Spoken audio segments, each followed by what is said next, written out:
১৯৮৬ বিশ্বকাপের কোয়ার্টার ফাইনালে ইংল্যান্ডের বিপক্ষে আর্জেন্টিনার ঐতিহাসিক ম্যাচটি মূলত দিয়েগো ম্যারাডোনার হ্যান্ড অফ গড গোলের জন্য বিখ্যাত। তবে অনেকের অজানা যে সেই ম্যাচে আর্জেন্টিনা তাদের নিয়মিত জার্সি নয়, বরং বিশেষভাবে প্রস্তুত করা একটি বিকল্প জার্সি পরে মাঠে নেমেছিল। ম্যাচটি অনুষ্ঠিত হয়েছিল প্রচণ্ড গরমের মধ্যে মেক্সিকো সিটিতে। ইংল্যান্ড সাদা জার্সি পরায় আর্জেন্টিনাকে গাঢ় রঙের জার্সি ব্যবহার করতে হতো, কিন্তু দলের নীল জার্সিগুলো ছিল ভারী সুতি কাপড়ের তৈরি, যা গরম আবহাওয়ায় খেলোয়াড়দের জন্য অস্বস্তিকর হয়ে উঠতে পারত। এই সমস্যা সমাধানে গোলরক্ষক হেক্টর জেলাদাস স্থানীয় বাজার থেকে হালকা জার্সি সংগ্রহের পরামর্শ দেন।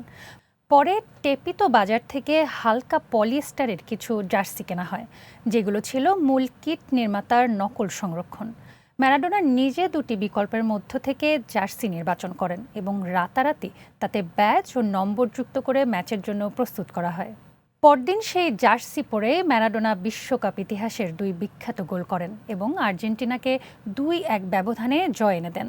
পরে আর্জেন্টিনা বিশ্বকাপ জেতে। সেই ম্যাচে ম্যারাডোনার ব্যবহৃত জার্সি বহু বছর পর নিলামে প্রায় $৮.৯৩ মিলিয়ন বিক্রি হয়ে ফুটবল স্মারকের অন্যতম মূল্যবান নিদর্শনে পরিণত হয়।